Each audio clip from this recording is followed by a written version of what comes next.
श्रीमन्महागणाधिपतये नमः। लक्ष्मीनारायणाभ्यां नमः। उमामहेश्वराभ्यां नमः। वाणीहिरण्यगर्भाभ्यां नमः। शचीपुरन्दराभ्यां नमः। मातापितृचरणकमलेभ्यो नमः।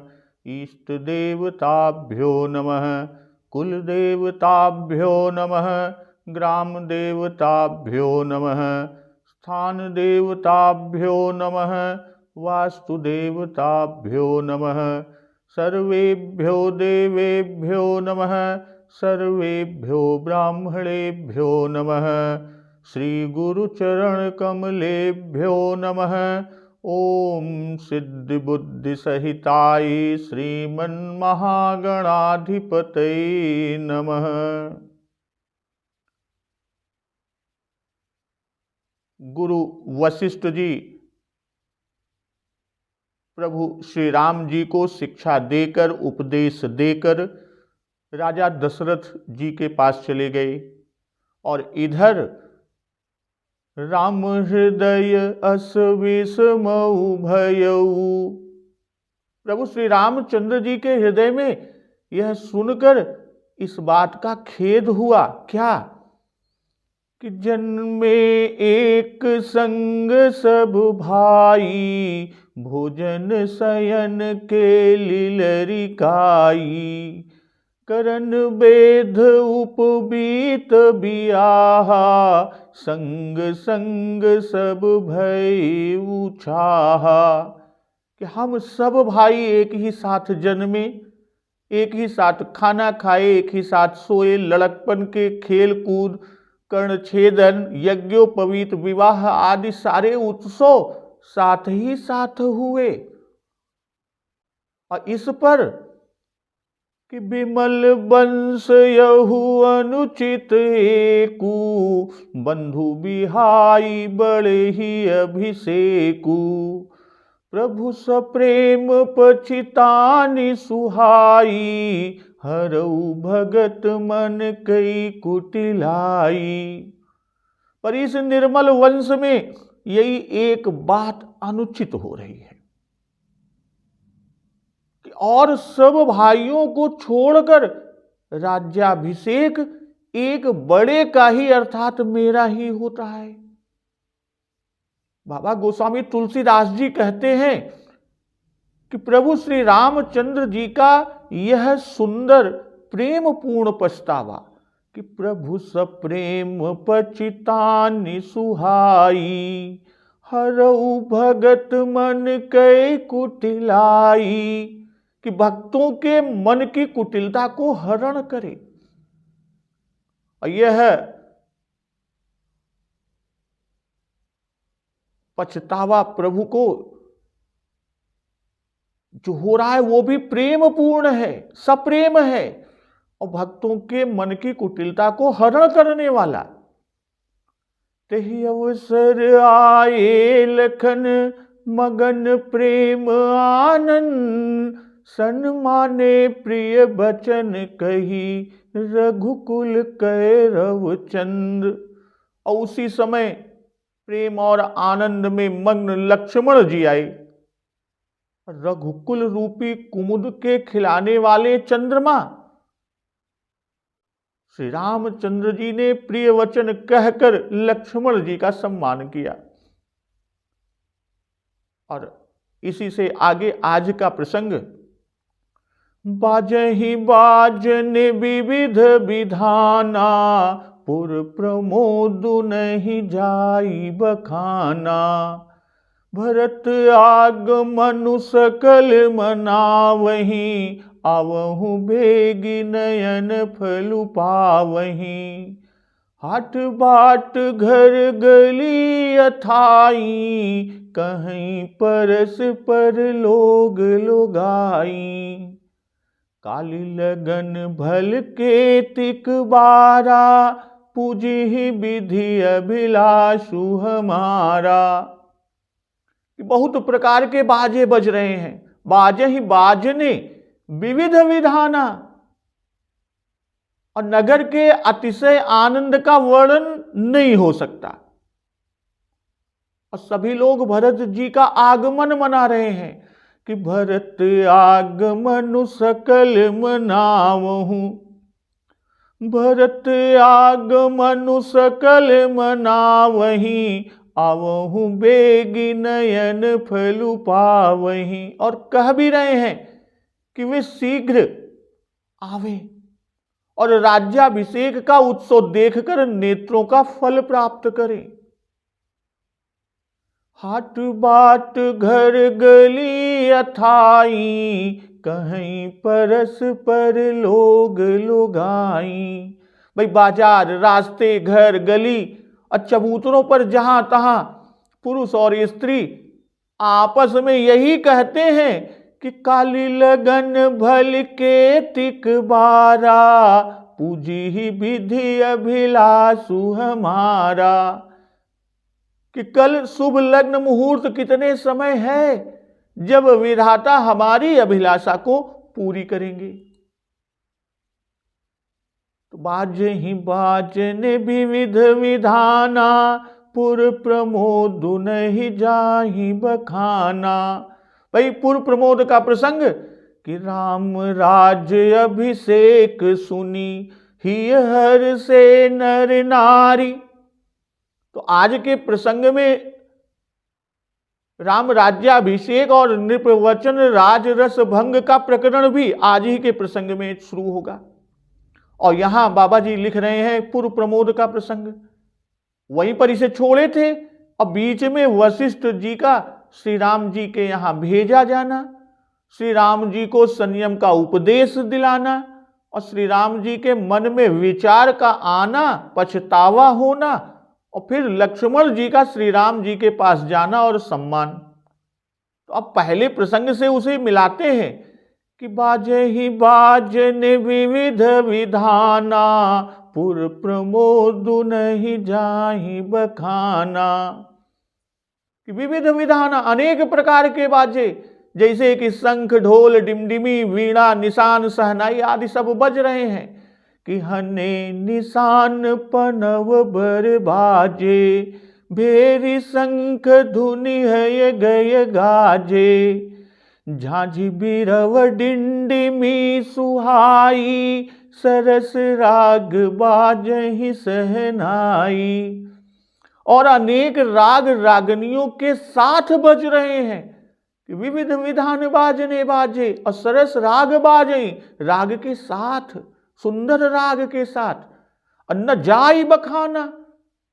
वाल्मीकि जी ने लिखा है कि जब वशिष्ठ जी श्री राम भवन से निकले तो ये देखते हैं कि अयोध्या की सभी सड़कें पुरुषों से अत्यंत भरी हुई हैं, उन पर चलना कठिन हो गया।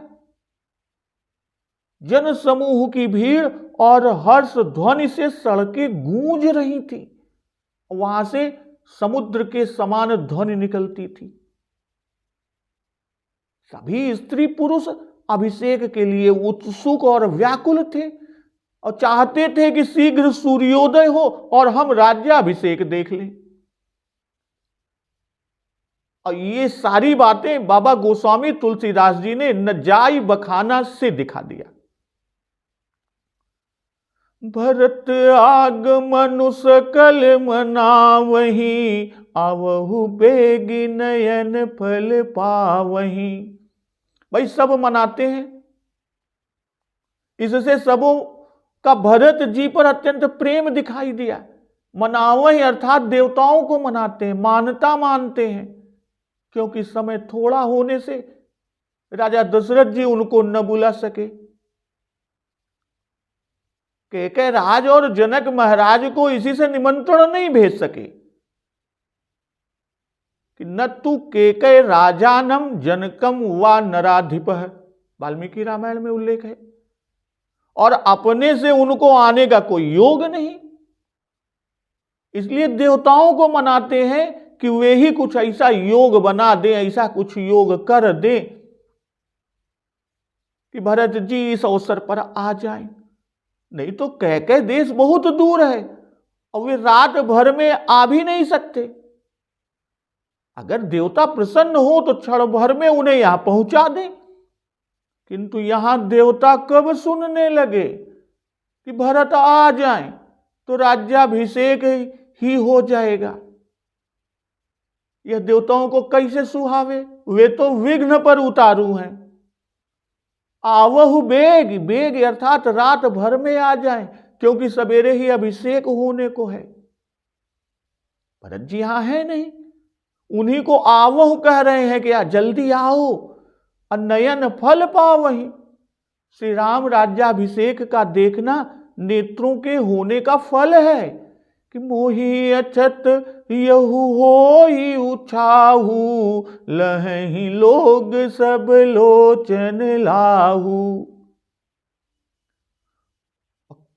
स्थिति क्या है कि हाट बाट घर गली अथाई, कहीं परस पर लोग लोगाई। इसी तरह मिलता जुलता अध्यात्म रामायण में है। स्त्रियो बालाश्च वृद्धाश्च रात्रौ निद्राम न लेभिरे, कदा द्रक्ष्यामहे रामम पीत कौशेय वाससम। सर्वाभरण संपन्नम किरीट कटकोज्ज्वलम, कौस्तुभ भाभरणम श्यामम कंदर्प सतसुंदरम।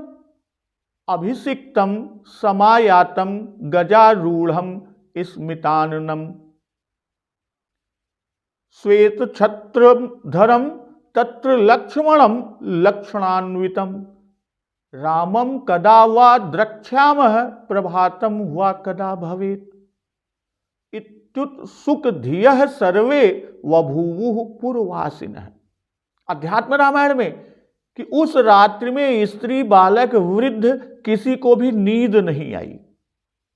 सबको चटपटी लगी रही कि हम पीतांबर धारण किए हुए प्रभु श्री राम को कब देखेंगे, जो समस्त आभूषणों से सुसज्जित, उज्जवल किरीट और कटक पहने हुए हैं, कौस्तुभ मणि से विभूषित और सैकड़ों कामदेवों के समान सुंदर श्याम वर्ण है, और सर्व सुलक्षण संपन्न श्री लक्ष्मण जी ने जिनके ऊपर श्वेत छत्र लगा रखा है, तो ऐसे श्री राम जी को राज्याभिषेक के अनंतर मंद मुस्कान के सहित हाथी पर चढ़कर आते हुए हम कब देखेंगे?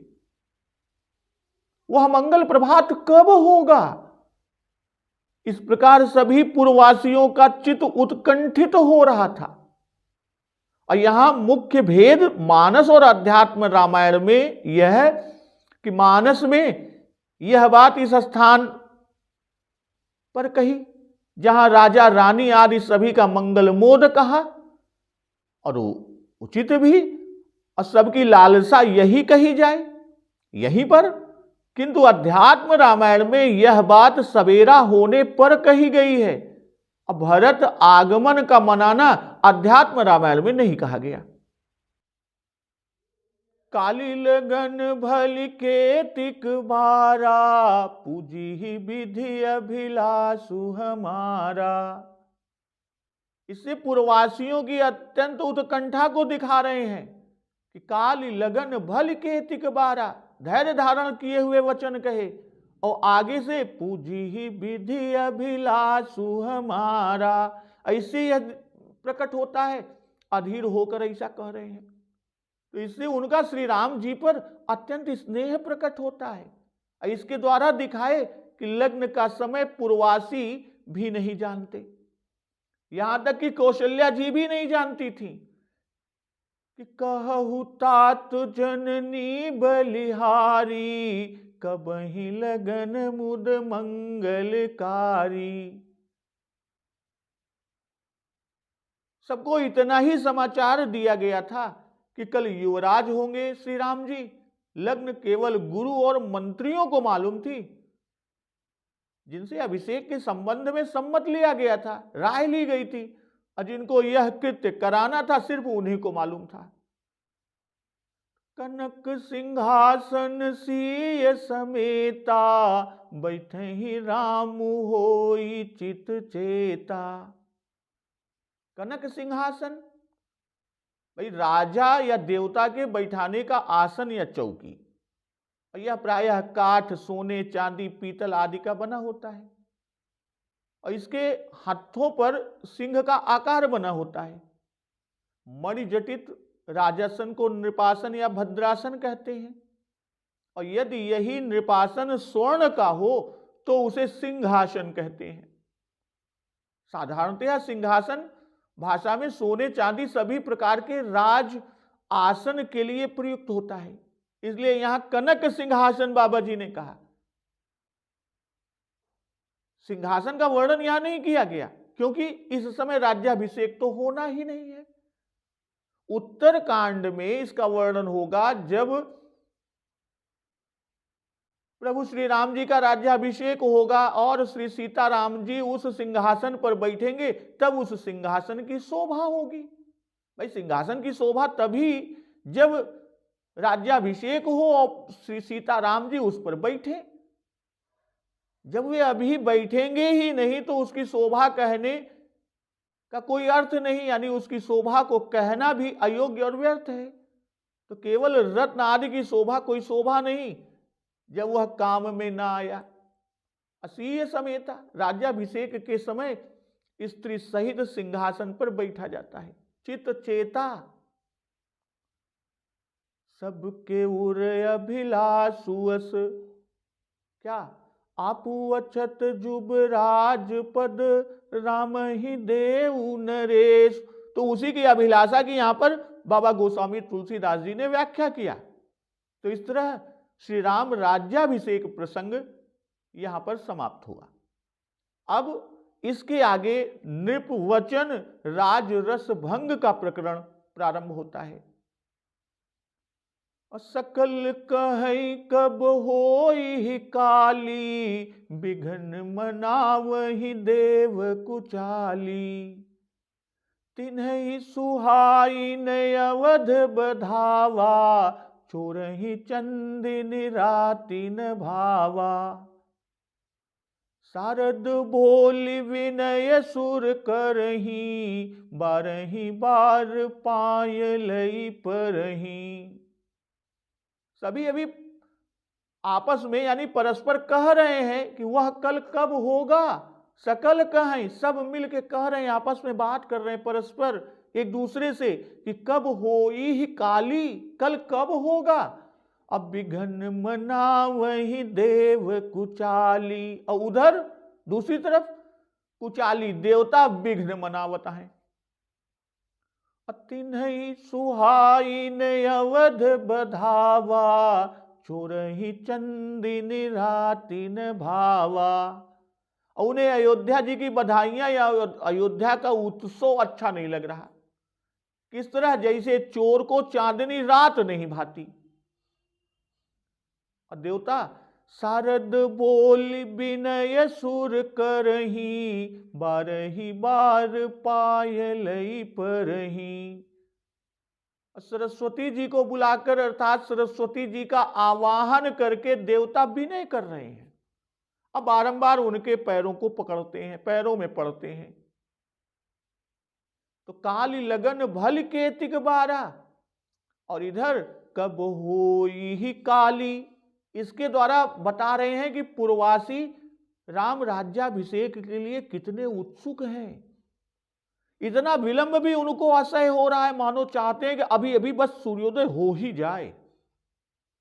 और उल्टी दूसरी तरफ विघन मनावहि देव कुचाली, अर्थात सब तो मनावत आहे कि सवेरा होए, और देवता मनावत आहे कि कल न हो पावे, आज ही रात में विघ्न हो जाए, यह कुचाल है। भाई स्वार्थ सिद्ध के निमित्त पराया काज नष्ट करना चाहते हैं और ऐसे मंगल कार्य में अमंगल चाहते हैं, इसीलिए बाबा गोस्वामी तुलसीदास जी ने कुचाली कहा। जो बिना कारण ही पराये कार्य की हानि करे, उन्हें अहिमूसक की उपमा दी जाती है।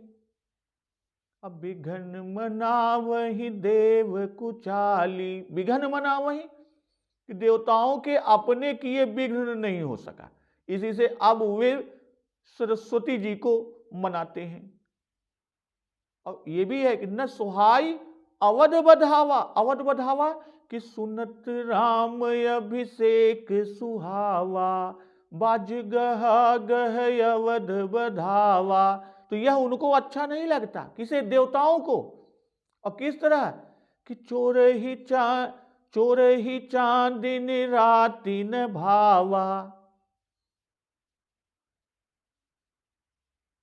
चोर ही चंदिन रात्रि न भावा।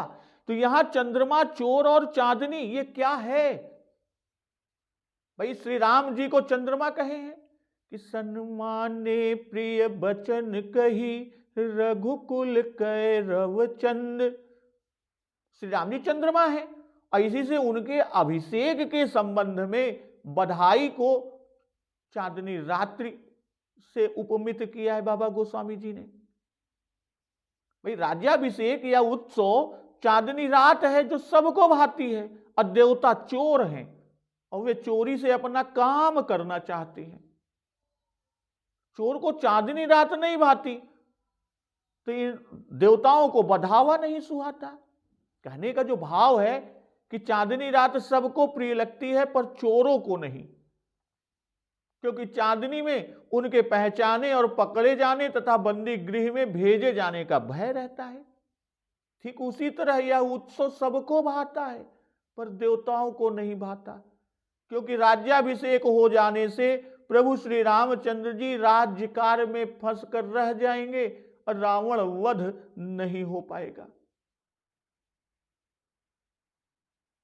अध्यात्म रामायण में उल्लेख है कि यह नारद जी ने ब्रह्मा जी का संदेश कहा कि यदि राज्याभिषेक आप करा लेंगे तो राज्य में आसक्त होकर आप रावण को न मारेंगे। तब भूभार हरण वाली आपकी प्रतिज्ञा क्या क्या होगा? आपने जो प्रतिज्ञा किया था। और रावण वध ना होने से देवता नित्य सांसत में सहेंगे, नित्य सांसत में रही हैं, बंदी गृह में पड़े पड़े सड़त रही हैं, उसी में सड़ेंगे और उनके हाथों से छुटकारा नहीं मिलेगा, रावण के हाथों से छुटकारा नहीं होगा। तो रावण वध शीघ्र होने में ही उनका भला है। यह दुष्ट मार्यो नाथ, भय देव सकल सनाथ। इंद्र ने रावण वध होने पर यह कहा था। और जब शारद जी का आवाहन करते हैं तो शारद बोल विनय सुर करही, बारही बार पायलई परही। जब अपना कोई उपाय चलता न देखा देवताओं ने, तब सरस्वती जी का आवाहन किया, उनको बुला भेजा। शारद बोल, सरस्वती जी का आवाहन किया और वह आ गई। भाई विनय करते हैं सरस्वती जी को प्रसन्न करने के लिए। अब पाए लय पर ही, पांव पड़ना अर्थात पैरों में गिरना, साष्टांग दंडवत करना, यह एक मुहावरा है, यह जो अत्यंत दीनता से विनय करने का भाव। पाए लय पर ही, पैर पकड़ कर पड़ जाते हैं। तो यहां लय का अर्थ तक यानी पर्यंत भी होता है, जिसका भाव कि पैर में सिर रख देते हैं, और इसमें अत्यंत विनीत होने का भाव होता है। देवताओं ने पहले तो विनय किया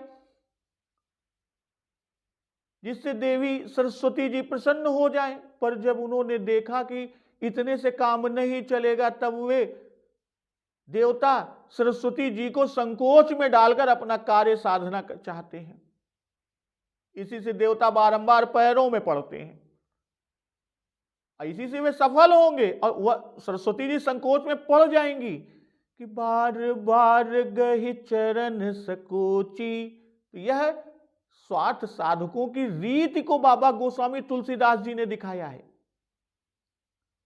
और सरस्वती जी वाग्देवी मानी जाती हैं। और देवता विनती क्या करते हैं कि विपत्ति हमार बिलो की बड़ी, मातु करिय सोई आज, राम जाहि बन राज तजी, होई सकल सुर काज।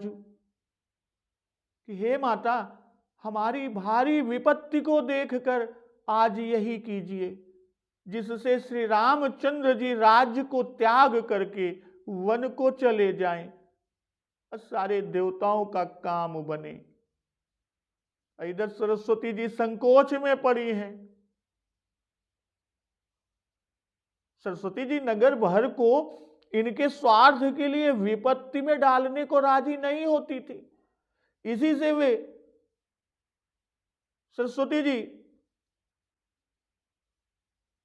दृष्टि अपनी विपत्ति की ओर, देवता लोग अपनी विपत्ति की ओर सरस्वती जी की दृष्टि को डलवाते हुए, ध्यान आकर्षित करते हुए कहते हैं कि उनको विपत्ति होगी और हम उनसे भारी विपत्ति झेल रहे हैं। राम वनवास से अवधवासियों को विपत्ति पड़ेगी, पर वे अपने घर में तो रहेंगे, हम तो घर बार से निकाले हुए मारे मारे फिरते हैं। बड़ी विपत्ति के आगे छोटी का ख्याल नहीं करना चाहिए। फिर अवधवासी तो थोड़े ही हैं, हम 33 करोड़, इस प्रकार भी हमारी विपत्ति बड़ी है कि अधिक संख्या को सुख देने में थोड़े ही को कष्ट हो तो थोड़ों के दुख का विचार नहीं किया जाता। अब बिलो की अर्थात देवता कहते हैं कि आप अपनी आंखों हमारी नित्य की विपत्ति को देख रही हैं कि सुरपुर नित ही परावन होई, कि उनको विपत्ति होगी या नहीं इसे तो कोई नहीं जानता, कोई जानता भी नहीं। मातु ब्रह्मा जी जगन मात्र के पितामह हैं, और क्योंकि सारी सृष्टि के रचयिता ब्रह्मा जी ही हैं और सरस्वती जी उनकी शक्ति हैं, कि आप माता हैं, हम आपके बालक हैं, पुत्र हैं, और माता का पुत्र पर वात्सल्य होता ही है। मां अपने पुत्रों को सदा सुख में देखना चाहती है, तब आप हमारी विपत्ति छुड़ाकर हमें सुखी क्यों नहीं करती? तू माता है, हम तेरे बच्चे हैं, तेरे बारंबार चरण पकड़कर विनती करते हैं, इसलिए तुझे हमारा मनोरथ पूर्ण करना ही पड़ेगा। देवता इस तरह से अपनी विनय करी। सोई आज, सवेरा हुआ नहीं कि राज्याभिषेक हो जाएगा, और तिलक हो जाने पर फिर कुछ भी उपाय काम नहीं देगा। इसलिए आज ही रात भर में कार्य की सफलता का उपाय कर देना चाहिए कि राम जाहि बन राज तजी। या दो बातों के लिए प्रार्थना करते हैं। एक तो यह उपाय करें कि राज्य को स्वीकार न करें, राज्य का त्याग करें, और दूसरे वन को जाएं। और ऐसा ना हो कि राज्य न लें पर घर में या अन्यत्र कहीं बने रहें। दशरथ जी ने कैकेयी जी से कहा ही कि राम राखु राम कहु जेहि तेहि भांति। और कैकेयी की प्रिय विप्र वधुओं आदि ने भी कहा कि भरत ही अवसि देहु जुबराजू, कानन काह राम कर काजू। गुरगृह बसहु राम तज गेहू, नृपसन यस बर दूसर लेहू। यही बात सोचकर देवता वन जाने का भी उपाय करने के लिए माता सरस्वती जी से कहते हैं कि बिना वन को गए देव कार्य तो होगा ही नहीं, जा ही वन पहले कहा, क्योंकि यही तो मुख्य है। तो सुन सुर विनय ठाढ़ी पछिताती, भयु सरोज बिपिन हिमराती। देखी देव पुनि कहि निहोरी, मातु तो ही नहीं थोर्यु खोरी। विस्मय हरस रहित रघुराऊ, तुम जानऊ सब राम प्रभाऊ। जीव कर्म बस सुख दुख भागी, जाइए अवध देव हित लागी। सरस्वती जी देवताओं की विनती सुनकर खड़ी होकर पछता रही हैं कि हाय, कमल वन के लिए मैं हेमंत ऋतु या पाला की रात बन गई हूं। और यह देख कि देखी देव पुण्य कहीं निहोरी, मातु तो ही नहीं थोरियू खोरी। और यह सब देख देवता फिर विनती करके कहने लगे कि हे माता, आपको इसमें किंचित भी दोष नहीं लगेगा। विस्मय हरक रहित रघुराऊ, तुम जानो सब राम प्रभाऊ। श्री रामचंद्र जी तो दुख और सुख रहित हैं। आप तो स्वयं श्री रामचंद्र जी की यह सब महिमा जानती हैं। जीव कर्म बस सुख दुख भागी, जाइए अवध देव हित लागी। कि जीव अपने कर्म वश सुख दुख को भोगता है, इसलिए आप देवताओं के लिए, उनके हित के लिए अयोध्या को जाइए। माता सरस्वती जी जब देवताओं की विनती सुनती हैं तो सुन सुर विनय ठाढ़ी पछिताती, भयु सरोज विपिन हिमराती। भाई राज्य भंग और वन गमन कराने का आग्रह सुनकर ठाढ़ी पछिताती कि देवताओं के आवाहन से मैं यहां क्यों आ गई, नहके आए, ना आए हुई तो ज्यादा अच्छा रहा, कि व्यर्थ ही आ पाए। अब न तो देव कार्य करते बनता और नहीं करते लौटते बन रहा है। ठाढ़ी कि देवता स्वार्थवश ऐसे आर्त और आतुर हैं कि उन्होंने सरस्वती जी को बुलाकर आसन भी नहीं दिया। जैसे ही सरस्वती जी आई, ये अपना दुखड़ा रोने लगे, सुनाने लगे कि रहीन आरत के चित चेतु, और आरत काहन करई कुकर्मु। तो वही यहां पर चरितार्थ हुआ। अब क्या सरस्वती जी पछताती हैं, यह आगे कहते हैं कि भयु सरोज विपिन हिमराती। भाई कमल वन को मैं पाला की रात बनी, कमल वन के लिए पाला की रात हुई। अवधवासी कमल के समान प्रफुल्लित हैं, राम राज्य भंग होने से सब सूख जाएंगे। तो यहां अयोध्या तालाब है, पूर्वासी कमल है, और पूर्वासी बहुत हैं, इसलिए बाबा जी उन्हें सरोज वन कहते हैं। और कमल सूर्य का स्नेही है, वैसे ही समस्त पूर्वासी श्री राम जी के स्नेही हैं। श्री राम जी सूर्य हैं। कमल सूर्य के प्रकाश से सूर्योदय को देखकर खिलते हैं, तो वैसे ही पूर्वासी इस समय श्री राम राज्याभिषेक सुनकर विकसित हुए हैं। और श्री राम राज्याभिषेक का भंग करना रात्रि करना है, और राम वन गमन कराना पाला डालना है। भाई हिम ऋतु में बहुत शीत पड़ती है, जिससे कमल सूख जाते हैं, और उसमें भी यदि पाला पड़ गया तो कमल बिल्कुल झुलस जाते हैं। तो यही दशा पूर्ववासियों की होगी। तो यह अपराध मुझे ही करना पड़ेगा, इसी का पछतावा माता सरस्वती जी को है। और यहां विघ्न डालने का पश्चाताप। देखी देव पुण्य कहि निहोरी, मातु तो ही नहीं थोरियू खोरी। देवताओं ने सरस्वती जी का पछताना जब देखा, उनकी यह दशा देखा, तो इस दशा को देखकर सरस्वती जी को पश्चाताप करते हुए देखकर यह समझकर जान गए देवता कि यह नहीं करना चाहती, करना ही नहीं चाहती। इसलिए पुनः घबरा गए कि कहीं यह चल ना दे, लौट ना जाए। इसी से पुण्य कहीं नहीं हो रही कि एक बार पहले ही विनती करके कह चुके हैं, अब पुनः दोबारा करते हैं। अनिहोरी शब्द में कृतज्ञता, एहसान, उपकार को जनाते हुए, दिखाते हुए विनय का अभिप्राय होता है। इसलिए कहीं नहीं हो रही कि हम जन्म भर आपका उपकार मानेंगे, आप हमारे लिए अयोध्या में जाएं। अम्मा तू तो ही नहीं थोरू खोरी, कि देवताओं ने अनुमान किया कि वह अपने को दोष लगने को पछता रही है।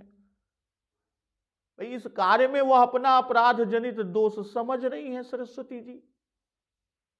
इसलिए उसका समाधान देवता कहते हैं कि माँ तू तो ही नहीं थोरू खोरी, कि आपको कुछ भी दोष नहीं लगेगा। असत्य ही है। दोष लगा तो किसे? दोष तो लगा कैकेयी को। सारा दोष कैकेयी के मत्थे मढ़ा गया। देवता कह रहे हैं कि विस्मय हरस रहित रघुराऊ, तुम जानहु सब राम प्रभाऊ। विस्मय, विषाद और हर्ष जीव के धर्म है। हर्ष विषाद ज्ञान अज्ञाना, जीव धर्म अहमिति अभिमाना। और प्रभु श्री राम जी हर्ष विषाद रहित हैं, क्योंकि श्री राम जी ब्रह्म हैं, जीव नहीं है। तुम जानहु सब, कि आप सब राम जी का प्रभाव जानती हो कि वे समस्त ब्रह्मांडों के स्वामी हैं। तो उनको अयोध्या का राज्य पाने का न तो हर्ष है और न ही राज्य के छूटने का कोई विषाद है। कि राम ब्रह्म व्यापक जग जाना, परमानंद परेश पुराना।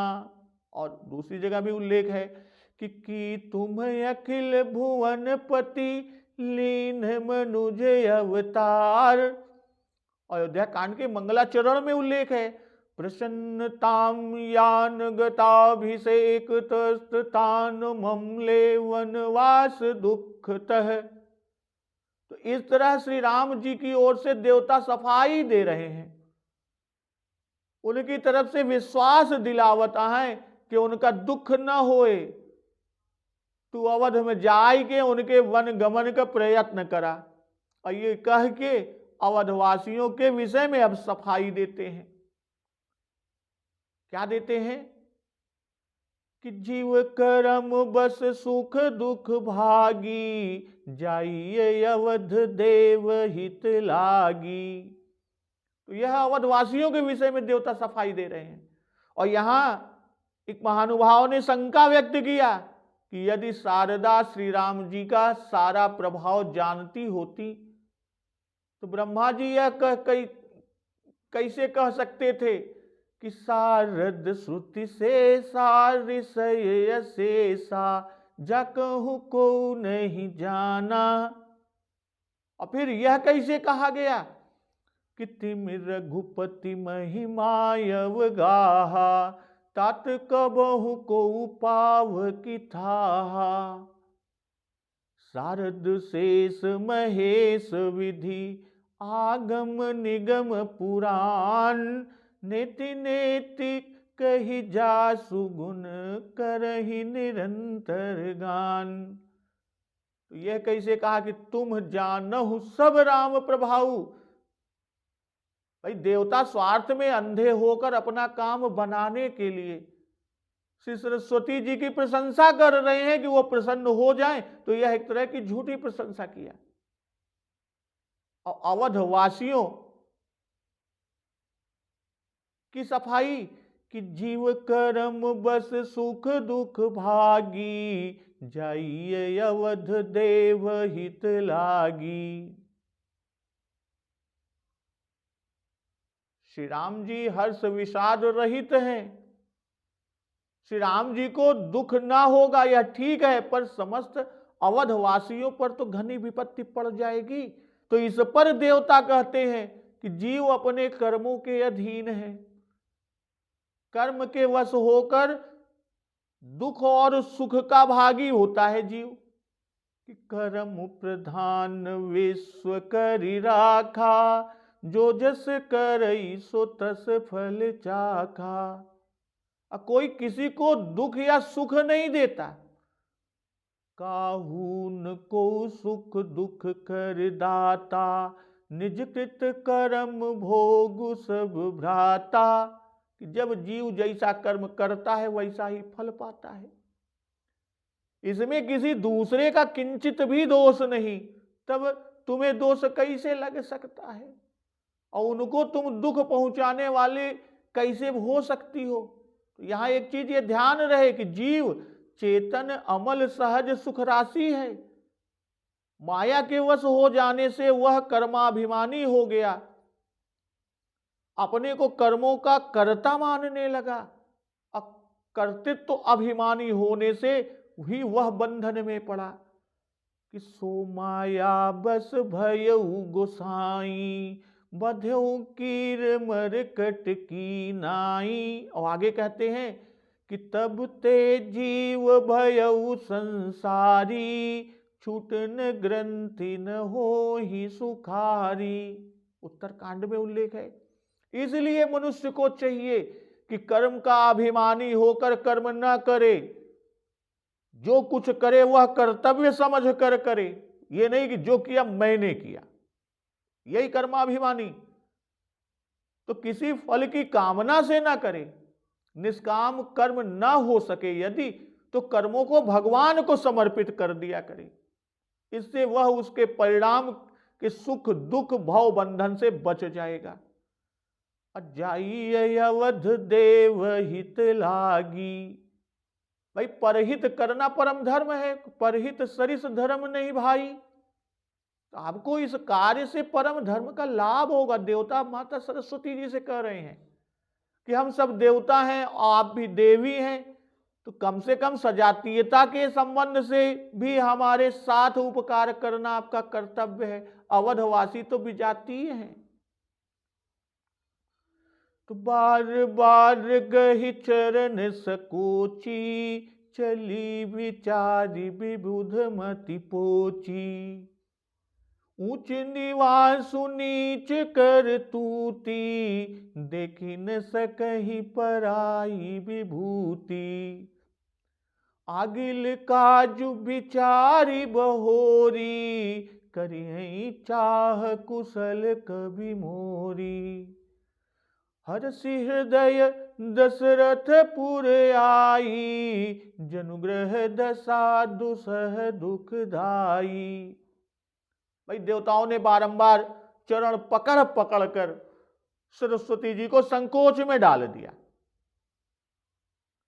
तब सरस्वती जी यह विचार कर चली कि देवताओं की बुद्धि ओछी है, बड़ी निम्न है, और ऊंच निवास नीच कर तूती, देखी न सकहि पराई विभूति।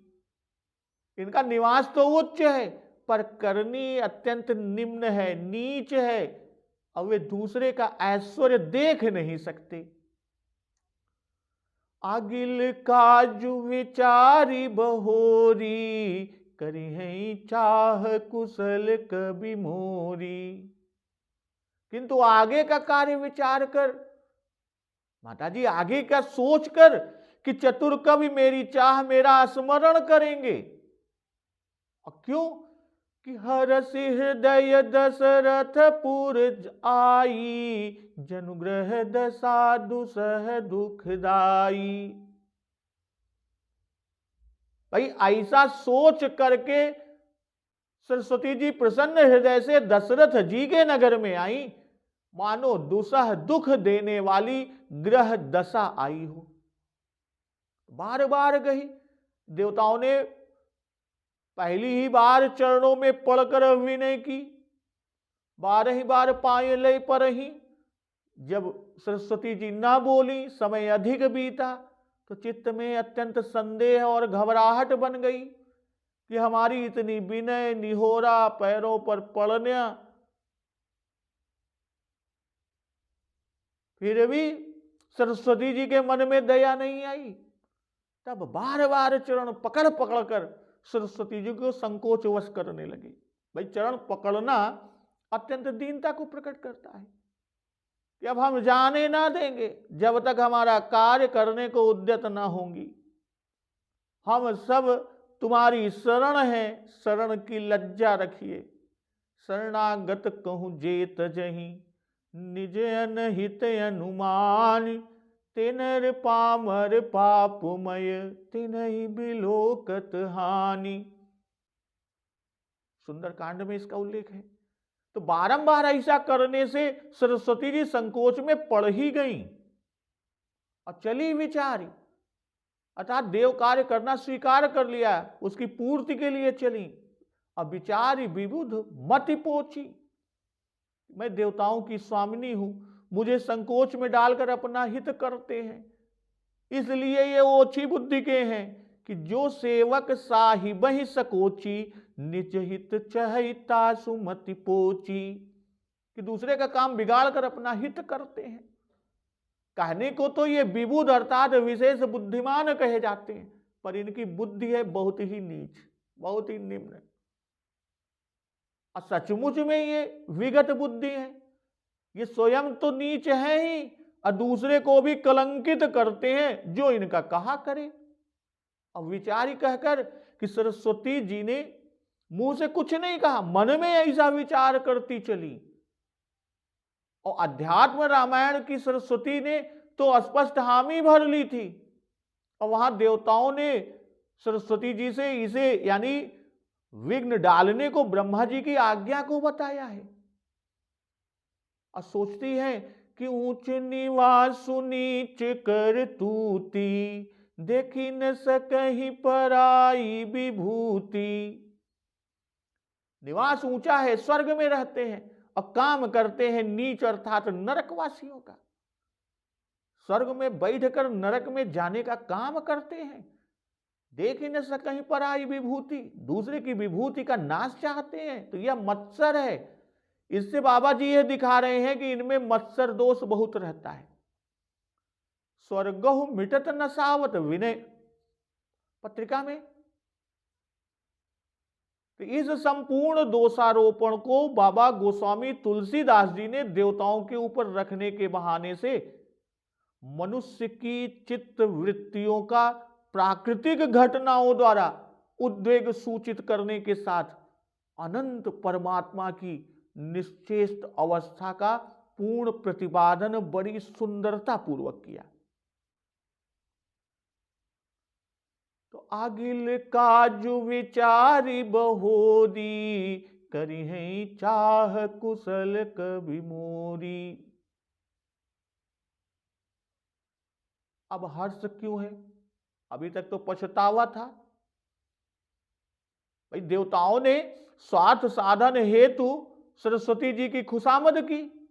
अयोध्या वासियों पर इस मंगल अवसर पर विपत्ति डालने से भय था कि हमारी पूजा प्रतिष्ठा उठ जाएगी, बनी बनाई मर्यादा जाती रहेगी, इसलिए देवताओं को ऊंच निवास नीच करतूती कही।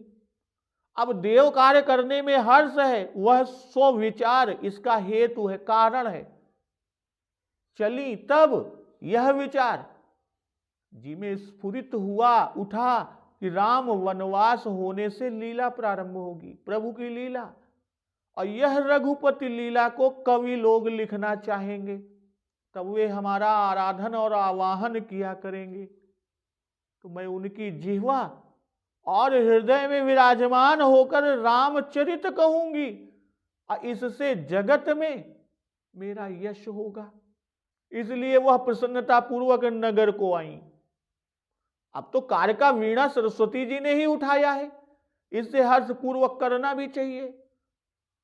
अब पुनः यहां मंथरा कार्य के योग पात्र मिल गई, इससे और प्रसन्न हुई। तो आगिल काजु विचार, आगिल काजु कि श्री राम वन गमन से पृथ्वी का भार उतरेगा, सब जीव सुखी होंगे आदि विचार आने पर हर्ष हुआ कि करी हैं चाह कुशल कभी मोरी। भाई पहले सरस्वती जी को शंका हुई थी कि राम राज्य भंग होने से कभी मेरा स्मरण नहीं करेंगे।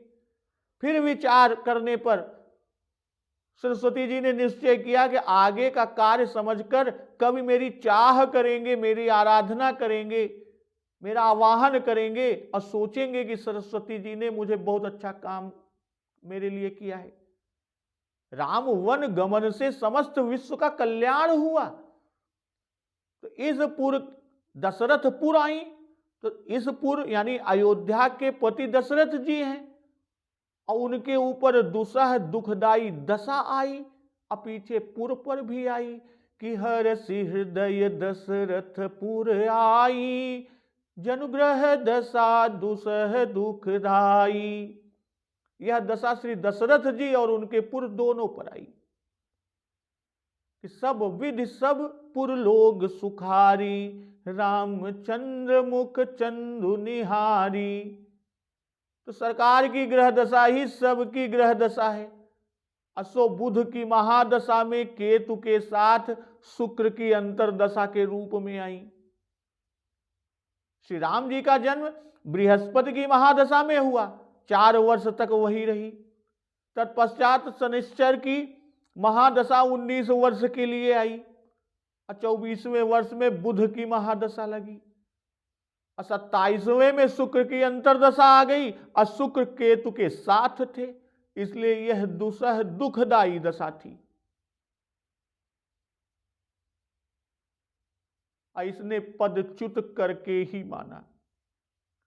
भाई सरस्वती जी मंगल रूपा है, इसलिए सरस्वती रूप से अमंगल कहते नहीं बनता, क्योंकि वह दुखद होती नहीं। इसलिए ग्रह दशा रूप से अमंगल बाबा गोस्वामी तुलसीदास जी कह रहे हैं, ऐसी से उसकी उत्प्रेक्षा ग्रह दशा की गई।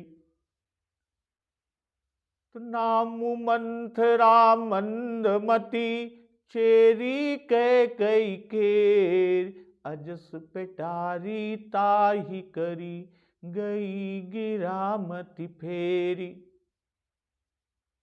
भाई मंथरा नाम वाली मंद बुद्धि जो कैकेयी की दासी थी, तो उसे अपयश की पिटारी बनाकर अजस पिटारी ताही कर, गई गिरामती फेरी, पिटारी बनाकर सरस्वती जी उसकी बुद्धि फेर कर चली गई।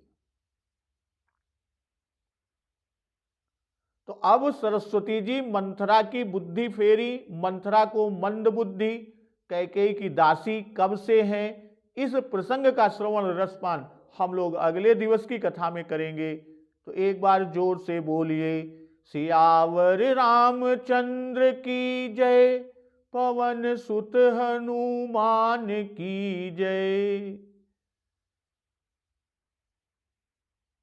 जगत जननी मां जगदम्बा की जय, गुरुदेव भगवान की जय, उमापति महादेव की जय। जय जय सिया राम।